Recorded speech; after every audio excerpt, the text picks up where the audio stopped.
Amém, glória a Deus. Cumprimento a amada igreja com a paz do nosso Senhor e Salvador Jesus Cristo. Amém?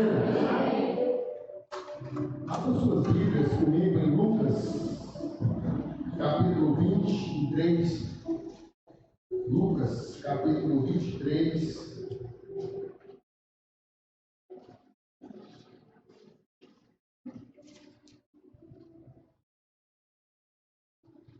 Lucas, capítulo 23.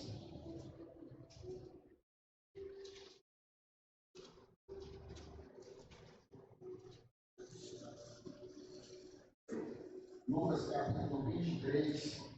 Nós vamos ler 3 versículos separados no meu 34, 43 e 46.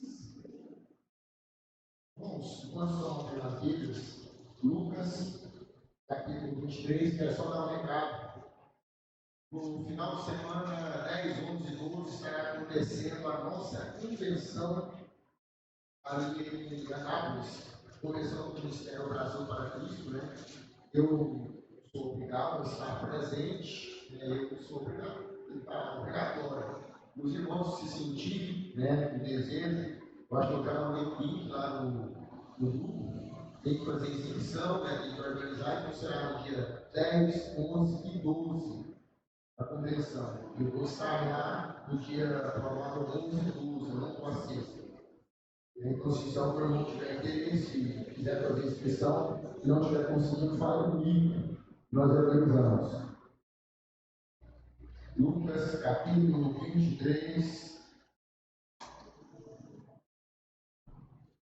Vamos ver o versículo 34, que diz assim: Contudo, Jesus dizia: Pai, perdoa-lhes, porque não sabem o que fazem. Versículo 43 diz assim: Jesus lhe respondeu: Em verdade te digo que hoje estarás comigo no paraíso. E o versículo 46 diz assim: Então Jesus clamou em alta voz: Pai, em tuas mãos entrego o meu espírito. Dito isso, expirou. Amém. Os irmãos possam aceitar em nome de Jesus, glorificando a Deus. Hoje é um culto de ceia, ceia do Senhor. Eu quero hoje estar trazendo para nós algo relacionado à cruz de Cristo. Alguns falam que eles destacam, eles conseguem destacar na Bíblia 7 palavras, frases, palavras que Jesus falou durante o período de crucificação de Jesus. Eu quero voltar um pouco antes, para fazer uma introdução, para nós nos atentarmos, que na quinta-feira, antes da crucificação de Cristo, Cristo foi crucificado na sexta, Jesus estava ali no cenáculo.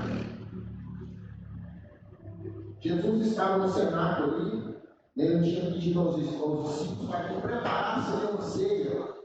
A nossa ceia, naquela época ainda era a Páscoa, não foi instituída a ceia. E durante aquela preparação, quando estavam todos reunidos, Jesus ouve dos discípulos dele, dos apóstolos, que eles estavam numa discussão: quem seria o maior? Olha que interessante, Jesus se levantou da mesa, cingiu-se com a toalha, pegou uma bacia d'água e começou a lavar os pés dos seus discípulos. Numa atitude de humildade, onde ele estava dizendo, com a ação dele, para estar na cruz, para estar aos pés da cruz, primeira coisa, nós temos que ser humildes. E às vezes nós não conseguimos. Então ali Jesus dá um exemplo para nós de humildade. E prosseguindo, ele está ali para o Getsemane. O Getsemane é o Monte das Oliveiras. E ali, durante aquele período de oração que ele estava ali, houve choro, houve submissão, houve consolo, houve sangue, houve vitória. Isso tudo ali, somente naquele período que Jesus estava. E dali Jesus já sai preso, ele é levado ao Sinédrio. O Sinédrio era o tribunal dos judeus, onde ele é acusado por testemunhas falsas, de que ele tinha blasfemado contra Deus e tinha feito uma conspiração contra César. E dali ele é conduzido ao pretório romano, ou seja, um palácio, onde a pessoa que o julgou, né, o juiz ali, tinha certeza e ciência que ele era inocente. Mas, por conveniência, o condena à morte de cruz.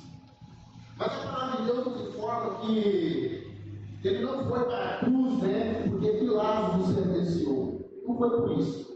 Quando nós lemos a palavra de Deus, nós vemos que Jesus foi para a cruz porque o Pai o entregou para morrer por nós, pelos nossos pecados, pelos nossos erros, pelas nossas falhas. E ele foi voluntariamente. Tanto é que ele diz que o maior pecado, quando ele está falando ali com Pilatos fala, mas eu tenho o poder de libertar, ele fala, o maior pecado é aquele que me pegou para você. Ou seja, ele só foi para a cruz porque ele foi voluntário para pagar o espírito de dívida que tinha sobre nós. E dali ele é conduzido pela via cruz. A gente fala via cruz, via dolorosa, né, que é um período onde ele já tinha, apanhado, sido açoitado, e ele estava transportando uma cruz pesada, que a maioria das pessoas naquela época eles não transportavam a cruz, eles eram conduzidos, a cruz estava no lugar, mas com ele foi diferente. Ele carregou aquela cruz, aquele peso. Havia ali mulheres chorando, e ele fala: mulheres, não chorem por mim, chorem pelos seus filhos e por vós. Que as pessoas não entendiam o propósito, né? Ele levava ali ao Calvário, ao Gólgota, em hebraico, de cadeira, e no Gólgota, às sexta-feira, às 9 horas da manhã, ele é levado entre a terra e o céu, ele é suspenso ali, pregado numa cruz. Mas como o senhor sabe que foi às 9 horas, né? A Bíblia nos fala que foi a terceira hora judaica. E a gente começa a contar a hora judaica a partir das 6. Então são 7, 8, 9. Tá? Só para a gente entender. Então quando a gente vai lendo, vai compreendendo a crucificação de Jesus, ela foi entre dois ladrões. Já tinha ali dois malfeitores e ele foi colocado no meio dos dois. Olha que interessante, irmãos. Até antes de Jesus, nós só tínhamos para nós a condenação. Olha que interessante, Jesus é colocado no meio de dois ladrões. Ou seja, duas pessoas, dois homens, que simbolizava, nós trazendo para o nosso dia, a humanidade, toda a humanidade perdida. Jesus é colocado no centro dos dois. E tal qual aconteceu naquela época, acontece ainda hoje. Os dois, um se arrependeu e aceitou a salvação de Cristo Jesus. E o outro continuou o seu caminho para o céu. Enquanto nós olhamos, quando nós lemos a Bíblia, quando nós meditamos a forma como tudo aconteceu, nós compreendemos que a forma como Deus agiu ali, a forma como Deus colocou a mão para conduzir aquela situação, ele traz para nós uma revelação. Uma revelação que, longe da cruz, fora da cruz, não existe salvação. E às vezes nós queremos procurar a salvação em outros meios, ou até no nosso próprio esforço. Mas o que a Bíblia traz para nós é que não há nada que nós possamos fazer para ser salvo. A nossa salvação é pela graça. É pela graça. Não é por obras. Tanto é que nós vemos ali que um daqueles ladrões, as pessoas falam da direita, mas a Bíblia não fala nada disso, irmãos. Tinha uma direita e uma esquerda, um deles se arrependeu, só isso. Tá? Não tem uma direita e uma esquerda, não. Um deles se arrependeu. E quando ele se arrepende, Jesus fala para ele que hoje mesmo estarás comigo no paraíso, ou seja, entrou a salvação chegou até ele. E eu pergunto, se fosse por obras, ele tinha conseguido? Que obras que ele tinha? O que ele tinha feito? Que às vezes nós nos esquecemos de fazer a vontade de Deus, do jeito que Ele quer, do jeito que Ele nos cobra através da palavra dEle, e às vezes começamos a fazer pelo nosso próprio esforço. Eu vou fazer sim para dar certo. Eu vi uma uma aula essa semana e ela deu uma mexida comigo, né? Como a palavra de Deus sempre mexe. E o pastor que ministrava ali falava que muitas das vezes nós vamos para a igreja e fazemos apenas performance. Performance, ou seja, eu faço aquilo que eu acho que está certo. Às vezes, não estou falando da nossa igreja em si, não estou falando de pessoas. Às vezes eu ministro da forma que eu acho que é certo, e não da forma que Jesus ministrou. Às vezes eu quero trazer palavras difíceis, às vezes eu quero trazer contexto que às vezes nem se encaixa na Bíblia, para poder mostrar para os irmãos que eu tenho eloquência, que eu sou uma pessoa que eu estudei. Não foi isso que Jesus fez. Jesus pregou com simples. Ele pregou para pessoas humildes como nós. E às vezes nós estamos procurando, ou seja, o que é isso? A performance. E aí, por causa dessa performance, alguns de nós começamos a olhar para o homem, esquecendo de olhar para Deus. Mas hoje eu quero falar para nós sobre essas 7 palavras da cruz. Quais são elas? O que significa? Vamos meditar nela? A primeira foi a que nós falamos, né, em Lucas 23, 34, e ela fala de perdão. Perdão. Perdão é algo interessante, né, que Jesus falou ali, ó. Contudo, Jesus dizia, Pai, perdoa-lhes, não sabem o que fazem. Às vezes, nós temos uma dificuldade grande, uma dificuldade imensa em liberar o perdão para as pessoas, às vezes para o marido, para o esposo, para a esposa, alguém da família, já não vou nem dizer para o vizinho, ou para alguém que às vezes pisou no nosso carro. Nós temos essa dificuldade. Mas quando nós vemos Jesus, ele foi cuspido, esmurrado, ele foi chicoteado, isso tudo que eu estou falando para vocês está na Bíblia. Ele passou por tudo isso, ele foi espancado, ele carregou uma cruz ali na minha cruz, sendo aclamado, né? Mas, tipo assim, falando dele de coisas que ele não tinha praticado, chamando de Rei dos Reis, Reis mesmo Cristo, fala de Deus que estava nós também, e todo mundo blasfemando, falando contra ele. Ele passou por tudo isso. Alguém aqui viu aquele filme Jesus, do Mel Gibson? Assista ele. A impressão que a gente tem é que vai espirrar sangue na tela da televisão. Mel Gibson, Jesus. O ator é o diretor que é esse nome. É um filme mais recente, eu não lembro a época. E ele mostra que através de estudos que chicoteava as pessoas ali naquela época romana, em que Jerusalém foi governada pelos romanos, os chicotes eram feitos de couros, e na ponta do chicote tinha pedaços de ossos amarrados. Quando a pessoa era chicoteada, aquele osso grudava na terra e na carne, quando puxava, arrancava. Isso é um fato verídico. Depois o irmão pode ler, tem a crucificação de Cristo descrita por um cirurgião, ou seja, alguém que é médico, ele fala da forma como Jesus foi crucificado, suportou ele. Muitos que eram chicoteados por esse chicote, que eram condenados, às vezes não chegavam a ser crucificados, devido à forma como era conduzida aquela sessão de tortura. Ele não conseguia. Mas aqui nós notamos que Jesus usa uma coroa de espinho, Jesus é cuspido, eles batiam no rosto dele e falavam para adivinhar quem é que tinha batido. Isso tudo está na Bíblia, não é da cabeça do pastor que está pegando aqui, não.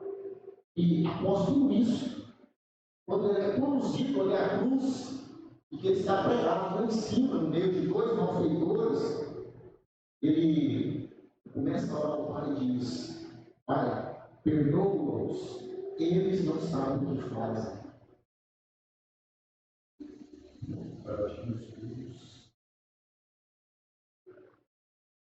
Irmãos, é algo sobrenatural quando a gente medita nessa palavra e a gente entende o que Jesus passou e depois pedir perdão.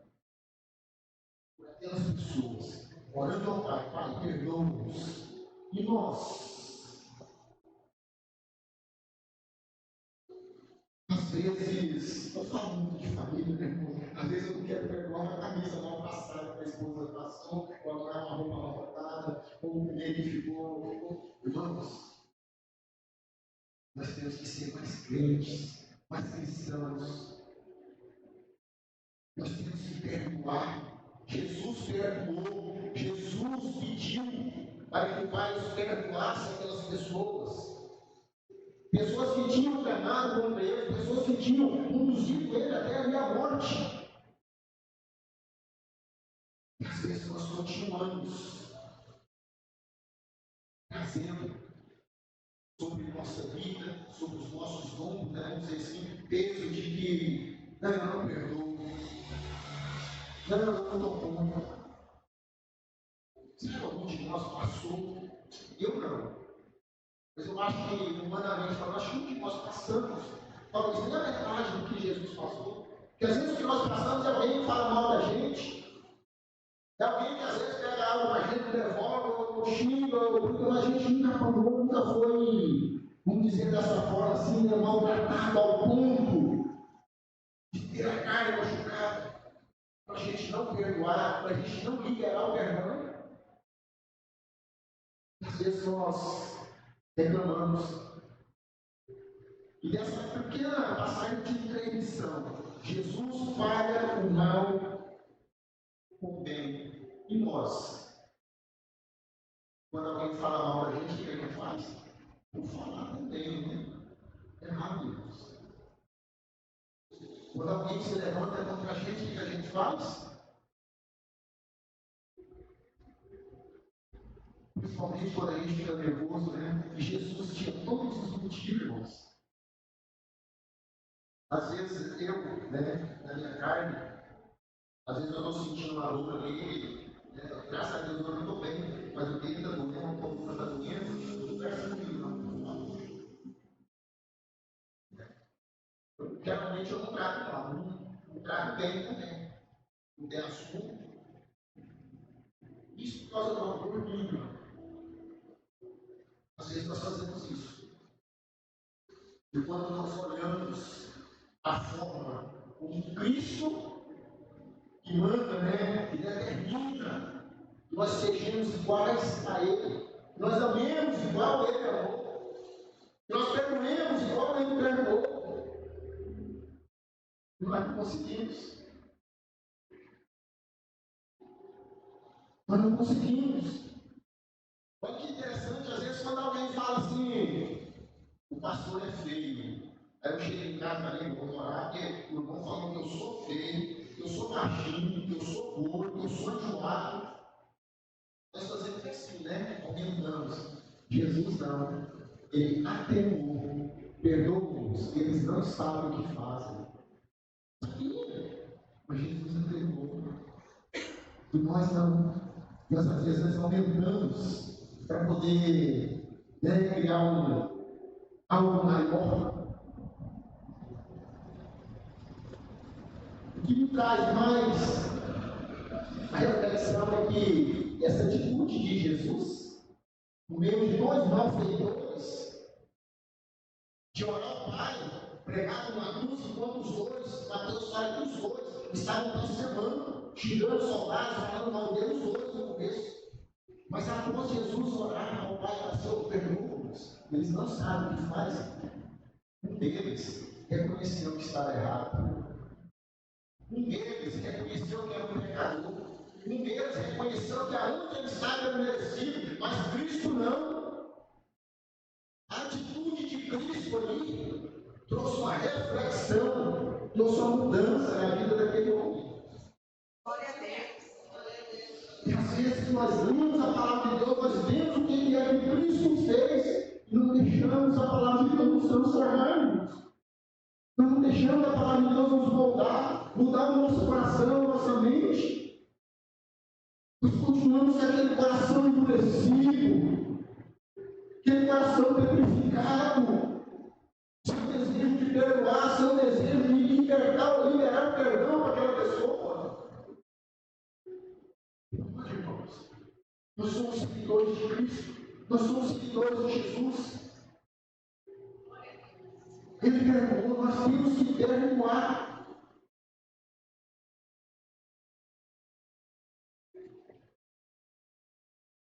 E o próprio, o meliante ali, o malfeitor que estava do lado de Jesus, reconhece que Jesus era rei, e diz, quando entrares no teu reino, lembra-te de mim.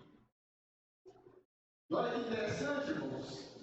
Quando ele fala isso, a segunda palavra aqui é uma salvação. Porque o que Jesus fala para ele? Só um pedacinho, Lucas 23, que no 43 também, diz assim: hoje estarás comigo no paraíso. Ou seja, a salvação chegou para ele.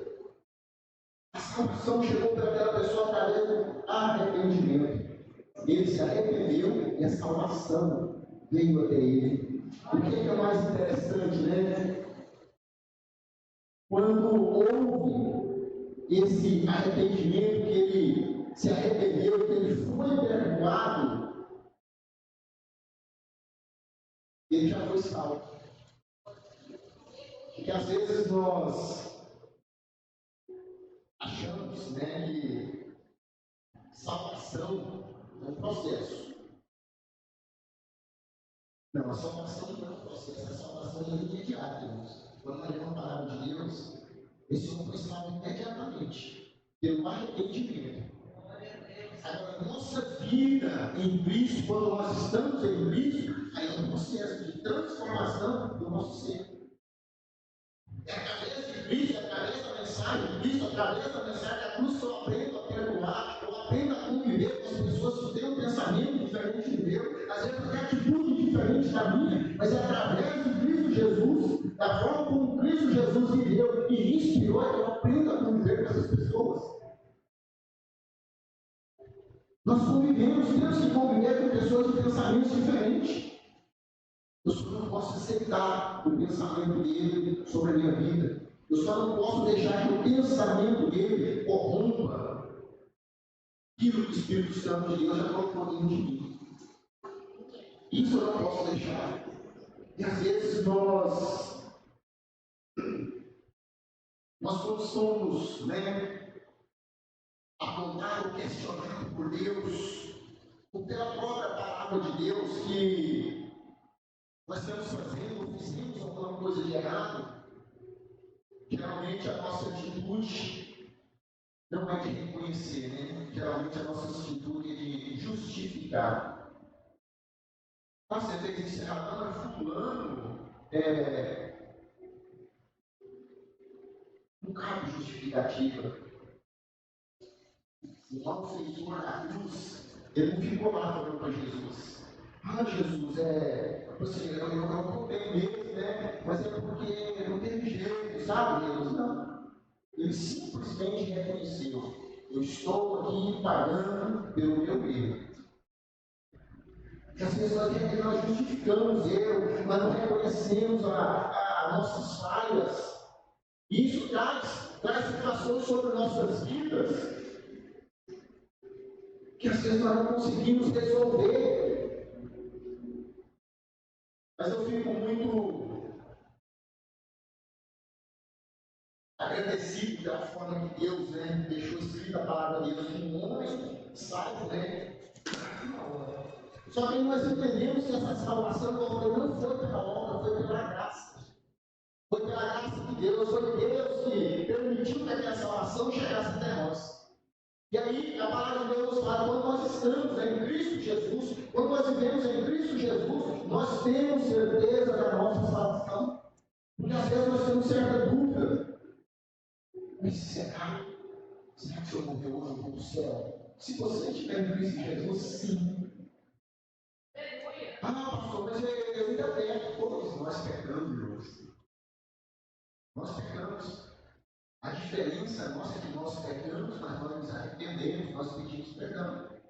Essa é a nossa diferença no ímpio. Por quê? Porque nós pedimos perdão para Deus e Ele nos perdoa.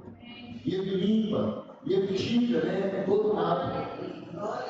E quando Jesus está ali, na cruz, Ele olha e vê, né, embaixo da cruz a mãe dele. Aí vem a preocupação com a família, a preocupação com os seus. Quando ele vê que a mãe, aí ele olha para a mãe, né, está lá em João 19, 26, ele fala assim, eu faço só um pedacinho, né, irmão, para não tomar muito tempo. Eu falo, mulher, eis que deu um filho. E quem é que estava ali do lado dela? João. Ele disse para João, meu discípulo amado, eis aí a tua mãe. Ou seja, a pessoa morrendo. E que estava gritando, essa pessoa estava gritando, né? Não, tirou daqui, pelo amor de Deus, não foi eu não fiz nada não. Eu estava preocupado com quem ia cuidar da mãe dele. E quando nós vemos a palavra de Deus, nós sabemos que João cuidou da mãe dele, porque quando João estava em Éfeso, pastoreando, Maria estava lá. Então ele cuidou. Mas o interessante é que ele ali na cruz, ele está preocupado com quem ia cuidar da família. E às vezes nós não temos isso em nossas famílias, às vezes nós perdemos esse amor de se cuidar entre pais e filhos, entre marido e esposa. Às vezes nós não. Às vezes tem pais que não são nem respeitados, quanto mais cuidado, né, irmãos? E a Bíblia, ela nos dá como primeiro mandamento com recompensa: honra teu pai e tua mãe, para que se prolongue os seus dias na terra. E às vezes os pais não são nem respeitados, quanto mais cuidado. E esse cuidado, ele tem que ser tanto para cima, ascendente como descendente. O pai tem que cuidar do filho, o filho tem que cuidar do pai, tem que haver respeito, tem que haver essa preocupação. Jesus teve essa preocupação quando ele estava ali na cruz do Calvário. Porque logo depois a gente nota que em Mateus 27, 43, Jesus ele fala algo interessante, né? Ele fala, Deus meu, por que me desamparaste, né? Jesus se sente por um momento desamparado. Eu já falei isso antes, né? Que quando Jesus vai para a cruz, quando ele está no Getsemane, orando, chorando, se vocês lerem a palavra, vocês vão ver que tinha um anjo ali consolando ele, mas não livrando, porque ele ia passar por aqui. E quando ele vai para a cruz, eu não estava lá, mas quando a gente lê a Bíblia, a gente, pela licença poética, né, a gente pode falar uma coisa que esteja correlacionada com aquilo ali.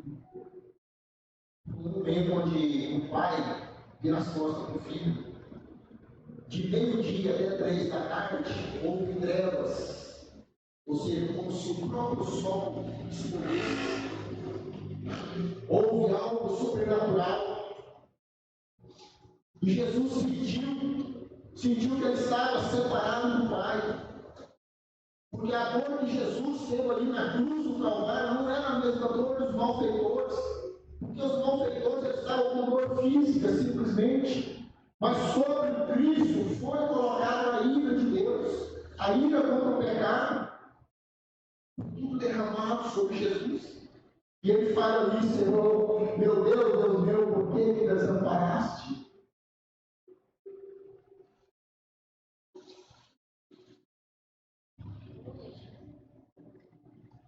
O desamparo, né, do seu filho foi uma maneira que Deus teve de ser justo, de nos justificar.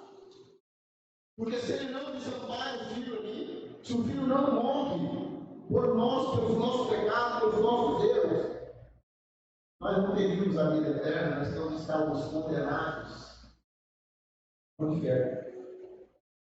Então, através dessa ação de Deus, através dessa atitude de Deus, nós fomos livres.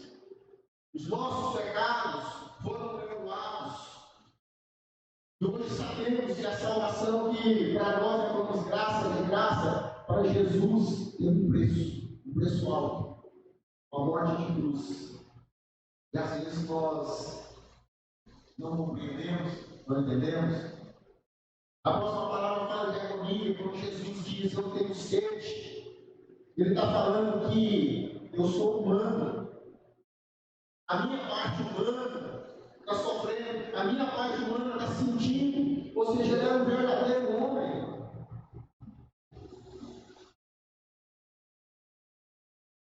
Eu li esse livro aqui, ó. Ele é poucas páginas, tinha 108 páginas. Eu li com ele em 2 dias. Eu chorei. Porque eu tenho uma mania de quando eu estou lendo a Bíblia, somente quando é uma história, ou livros que me remetem à história, eu viajo na história. Eu entro dentro da história, eu participo ali. E quando eu lia a respeito de como um homem ser crucificado, o que acontece com ele, ou seja, câimbras, ossos desconjuntados, sede, língua pregando, eu me remeti no dia que eu fui fazer um TAF, uma corrida que a gente fazia no local de trabalhar de 12 minutos, ele tinha que correr 2.400 e não podia beber água. Minha língua pregou no céu da boca, eu li que a língua prega no céu da boca e segura do corpo. A pessoa não consegue respirar porque a pessoa que está crucificada, que ela está com os braços abertos dessa forma, faz o teste, irmão. Pega alguma coisa como se fosse a barra, solta o corpo todinho, com os braços abertos e tenta respirar. Você não consegue, seu pulmão é pressionado. Tanto é que quando a pessoa está crucificada, ele estava demorando a morrer, quebrava-se as pernas. Sabe por que quebrava as pernas? Porque a pessoa soltava o peso, ele não conseguia respirar, então ele levantava o corpo e ele respirava um pouco. Então, quando quebra a perna, a pessoa não levantava. Então, se foi algo dolorido, foi algo triste que aconteceu com Jesus, por minha causa, pela minha salvação. Para que hoje eu pudesse dizer que eu tenho vida e vida em abundância. E quando ele reclamou ali que tinha sede, o que ele deram? Vinagre. Alguém já bebeu vinagre como remédio, pelo menos? Horrível. Deram vinagre para aumentar ainda mais o seu suplício. Só que o interessante é que a sexta palavra fala de vitória. Quando Jesus, em João 19, ele fala assim: está consumado. Essa palavra, está consumado, ela tem a tradução do grego como tetelestai. Tetelestai. Está consumado. As duas palavras, está consumado, significa tetelestai. E quando nós lemos, ela traz para nós uma palavra só, mas ela traz 3 significados diferentes que Cristo cumpriu na cruz por nós. O que é esse significado? O primeiro significado é o significado doméstico familiar. O pai dá uma missão, dá uma tarefa para o filho, vai ali um capim no lote para lá, meu filho. Aí o filho vai lá, capim no lote, aí em volta fala para o pai, o judeu. O que é aquela história? Ou seja, pai, está feito, está consumado, eu já fiz. Essa palavra. Então, quando ele fala isso, nós entendemos que qual foi a missão de Cristo aqui na terra? Ministrar o evangelho para nós e morrer pelo nosso pecado. Então, quando ele morre pelos nossos pecados, ele fala para o Pai: está consumado. Eu fiz aquilo que o Senhor determinou. Mas ele tem um outro significado. O outro significado, segundo, é comercial. Quando as pessoas naquela época compravam algo e ia pagando, quando ele quitava, ele pegava a promissória de quitação de dinheiro ali, um carrinho escrito, era esse cara, ou seja, está pago. Ou seja, o preço que foi exigido do nosso pecado para que nós tivéssemos a liberdade foi pago por Cristo, ali na cruz do Calvário. E o terceiro exemplo de tetelestai é o significado comercial de comércio. Só que é um comércio imobiliário. Quando você compra um imóvel, um lote, principalmente, e você vai, você quita, paga, aí você vai tirar uma escritura, né? Pois é, lá, quando você quitava o seu imóvel, eles tiravam uma escritura com carinho, ou seja, está quitado. Quando Cristo morreu na cruz do Calvário, pelas nossas vidas, ele está dando uma escritura para cada um de nós que cremos nele, a escritura do direito à vida eterna. A escritura que te dá direito a ir morar com Cristo. A escritura que te dá direito à salvação. Esse é o motivo pelo qual Cristo veio, pelo qual Cristo morreu, pelo qual Cristo esteve sobre essa terra. Para morrer por nós, para que nós fôssemos salvos. O apóstolo Paulo fala algo interessante, né, quando ele fala sobre a crucificação, sobre a morte de Cristo. Talvez, por alguém bom, haja alguém que morra, né? Mas por nós, desculpa por nós, o que eu tenho de bom? Da onde Jesus me tirou, me resgatou, que nada de bom em mim. E ele se preocupou comigo. E às vezes nós pensamos, né? O que Cristo quer de mim? Sua alma. Ele quer que você se converta a Ele de todo o seu coração. Ele quer que você permita-se ser transformado por Ele. Às vezes, tem alguns de nós, irmãos, que às vezes nós duvidamos desse amor de Deus. Ah, mas o Senhor é Deus na minha vida. Ah, o Senhor é... Irmão, Deus já fez. Nunca duvide do amor de Cristo, do amor de Deus sobre nós. Deus me escreveu com fogo, né? Lá nas nuvens. Eu te amo, não. Ele escreveu na cruz com sangue. Foi na cruz do Calvário. E às vezes nós não sabemos corresponder a esse amor. E aí a palavra seguinte, agora que você já sabe o que Cristo fez, quem é Cristo, o que você fará com esse Jesus que lhe foi apresentado? Você vai aceitá-lo ou você vai rejeitá-lo? Quando eu falo aceitá-lo ou rejeitá-lo, é a nossa forma de viver. Que às vezes eu falo, né, eu sou crente, eu sou cristão, mas na minha vida, o meu comportamento condiz com isso. Será que eu estou vivendo como salvo? Será que eu estou sendo salvo e luz do mundo? Será que eu estou me deixando ser guiado, direcionado pela palavra de Deus? Porque às vezes eu não compreendo se eu aceito ou se eu rejeito. Aceitar Cristo é viver em submissão a Ele. É viver simplesmente na dependência dele, irmãos. Nós temos que nos colocarmos cada dia mais na dependência de Cristo. Permitir que Ele transforme as nossas vidas todos os dias. Não é esse ano, todo dia. Se coloque na dependência de Cristo.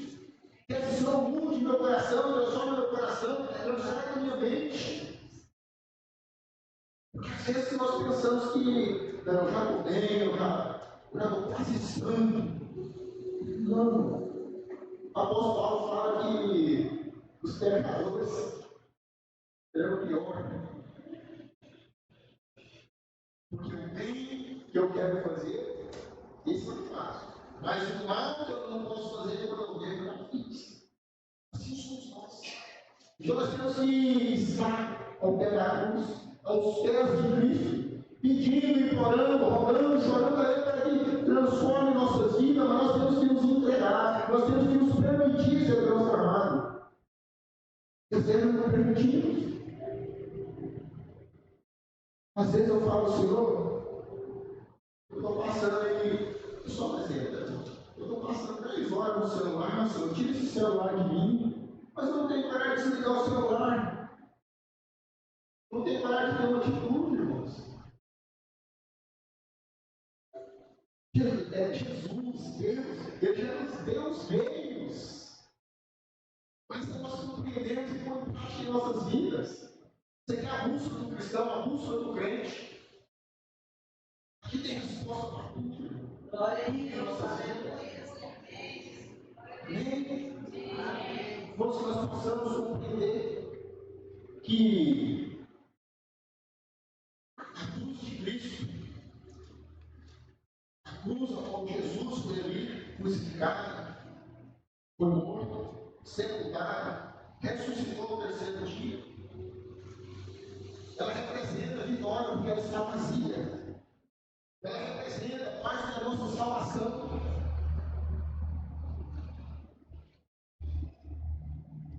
Só porque nós temos que nos colocar aos pés dessa cruz.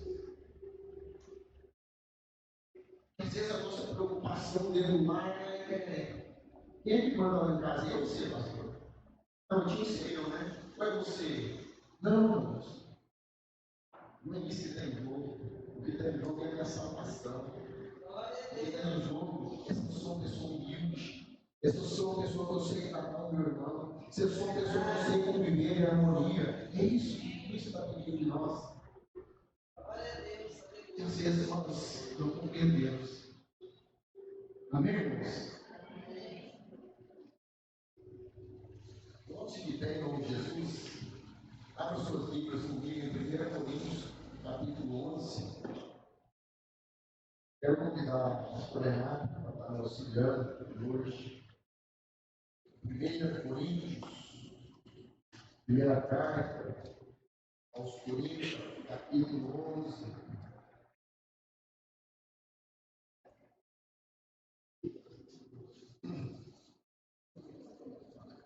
Primeira carta aos Coríntios, capítulo 11, nós vamos ler do versículo 23 em diante. Glória a Deus, aleluia.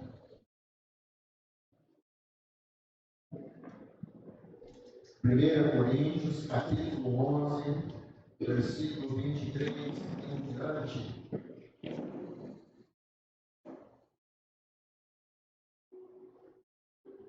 Mateus, Marcos, Lucas, João, Atos, Romanos, 1 e 2 Coríntios. 1 Coríntios, capítulo 11.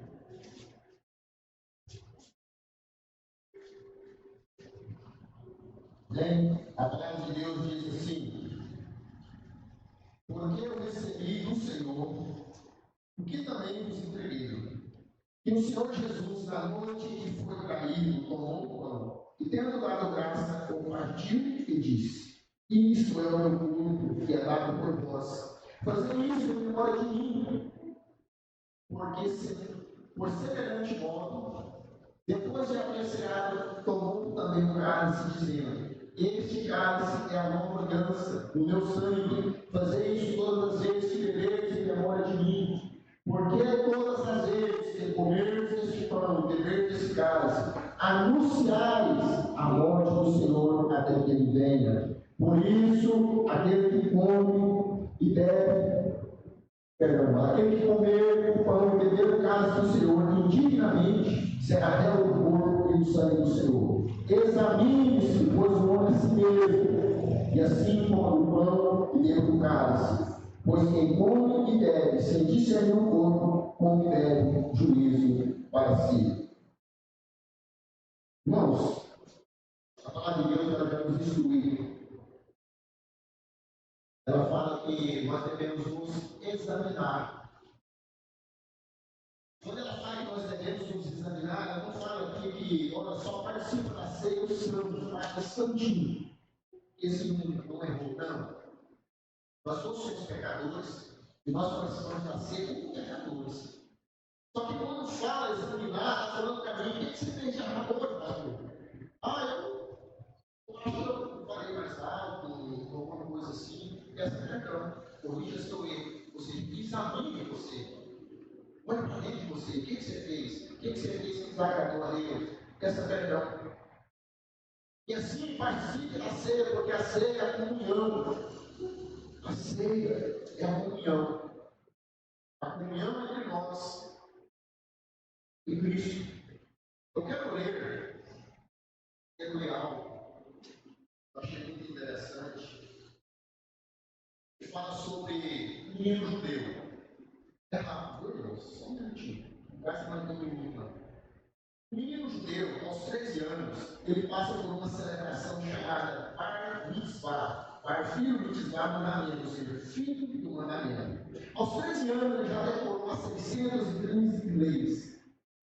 a Torá tem 603 livros. Ele está pronto para casar.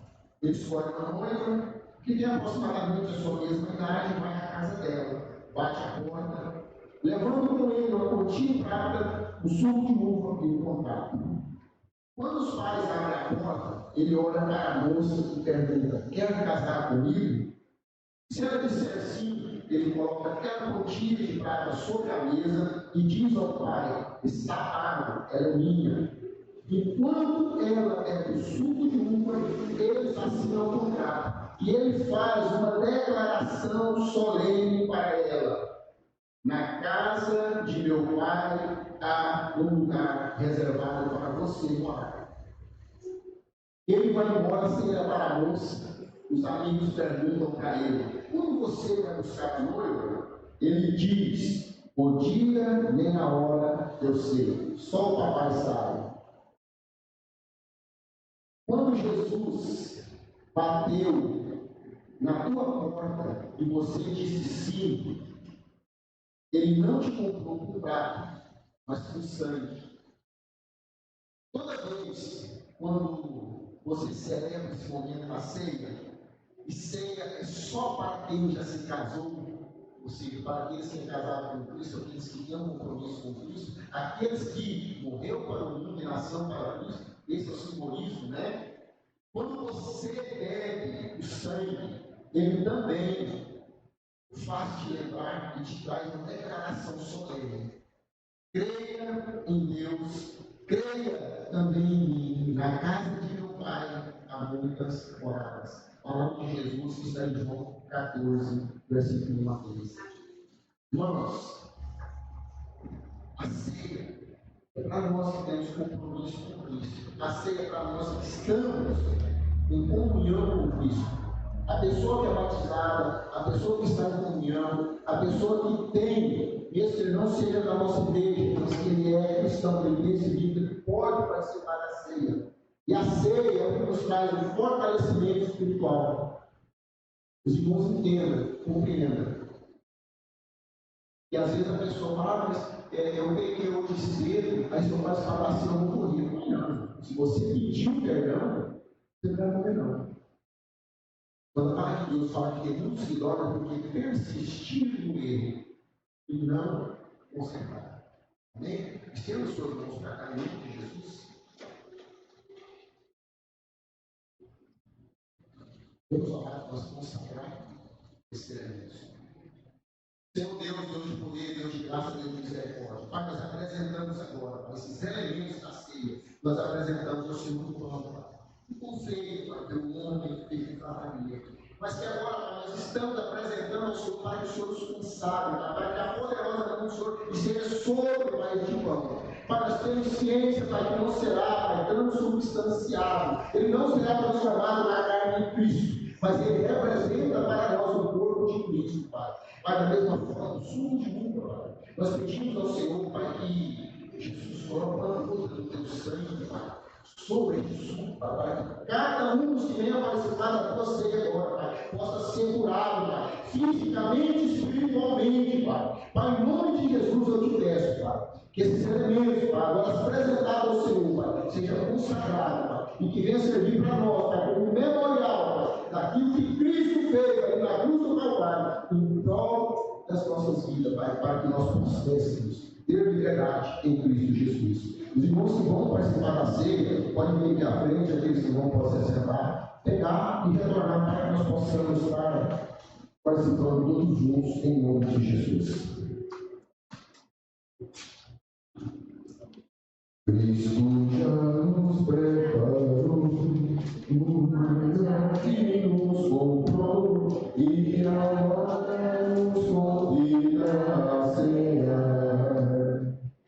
Com celestial maná, que de graça Deus te dá, vem faminto a Jesus, vem cear, vem cear, o Mestre chama, vem cear.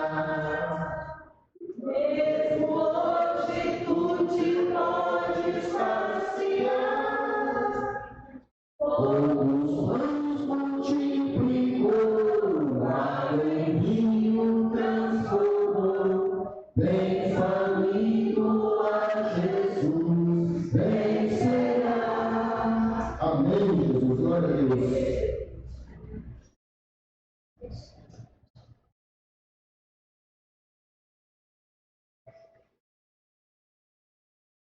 Irmãos, poderiam pegar o pão? Levanta assim, no nome de Jesus. Fala o Senhor nos dias do versículo 24 o seguinte: e tendo dado graça, partiu o pão e disse: isso é o meu corpo, que é dado por vós. Fazer isso em memória de mim. Os irmãos podem participar.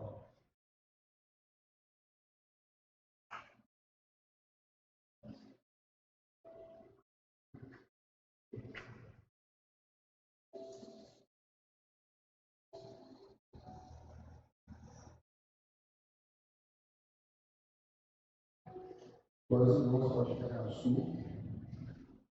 A palavra de Deus nos diz em versículo 25: por semelhante modo, depois de haver ceado, tomou também um cálice, dizendo: este cálice é a nova aliança, no meu sangue. Fazei isso todas as vezes que beberdes em memória de mim. O irmão pode participar do sul.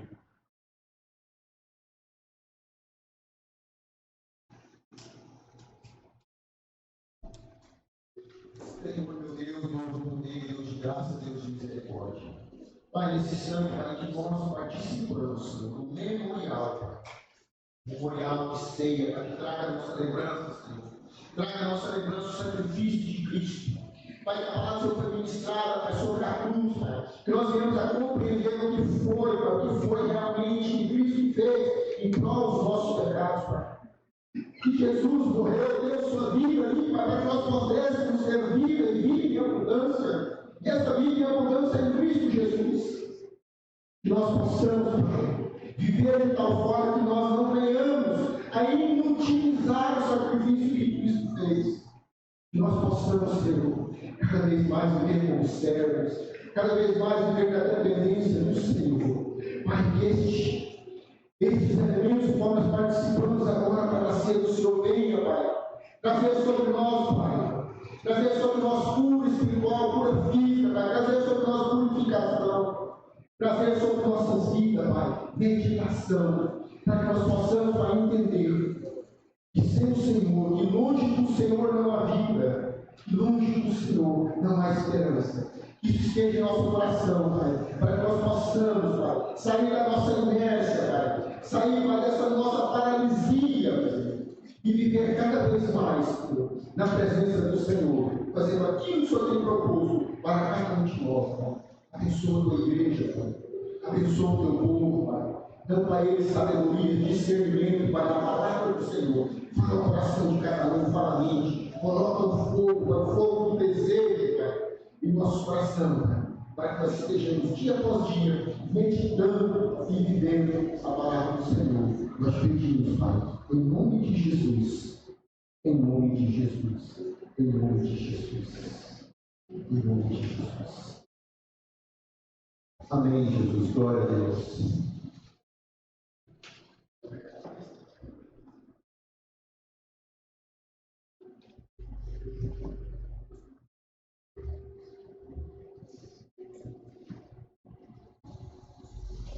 Irmãos, quarta-feira, estudo bíblico.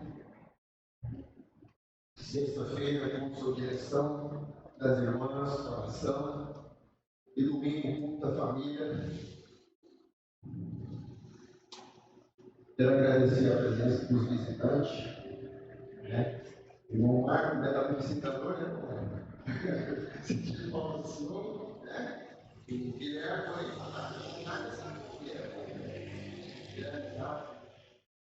perguntando aos visitantes, seja bem-vindo, as portas estão abertas. Quarta, sexta e domingo, a semana que nós estamos aqui, fazendo a obra do Senhor. Então vamos orar, irmãos, para nós ir para casa, que essa palavra foi ministrada ao nosso coração, venha achar terreno fértil em nossas vidas para que possa germinar. Amém? Não só para em nome de Jesus, para nós estarmos orando, mas aqui na casa. Senhor, meu Deus, Deus de poder, Deus de graça, Deus de misericórdia. Pai, nós queremos agradecer ao Senhor, Pai, por mais essa oportunidade sobre Deus. Oportunidade de estar na casa do Senhor, Pai, glorificando, louvando o teu santo nome. Pai, a palavra do Senhor foi ministrada ao nosso coração, primeiro a mim, depois a igreja. Eu te peço em nome do Senhor Jesus, para que essa palavra, Pai, encontrar um terreno fértil. Que nós possamos, Pai, entender colocar em prática essa palavra sobre as nossas vidas. Pai, abençoa cada família aqui representada, cada lar aqui representado, cada vida aqui presente, Pai. Que a mão poderosa do Senhor esteja sobre eles, Pai. Pai, da mesma forma, o Senhor nos trouxe em segurança, para que nos leve em segurança para os nossos lares. Nos dê uma noite tranquila, uma noite de revigoramento, e que a misericórdia do Senhor, Pai, se renove em nossas vidas. Nós te pedimos, ó Pai, em nome de Jesus. Em nome de Jesus. O amor de Deus, a graça do nosso Senhor e Salvador Jesus Cristo, a comunhão e a doce consolação do Espírito Santo do Senhor, repousa sobre nossas vidas, sobre o nosso lar, sobre a nossa família, não somente hoje, mas para todos os que digam amém.